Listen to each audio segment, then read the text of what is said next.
When performing characterization of ceramic samples imaged using a scanning electron microscope, the variable grain contrast, background artifacts, impurities, and charging present a significant challenge, especially under standard operating conditions with operator variation in sample preparation and imaging setup.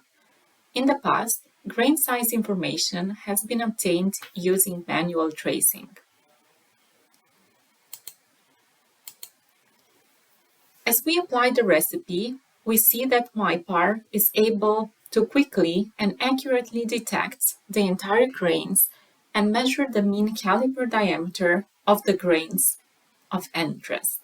In this case, we were interested to automatically detect and measure the largest grain. With the grains identified and measured, it is relatively straightforward to produce a report from the measurements.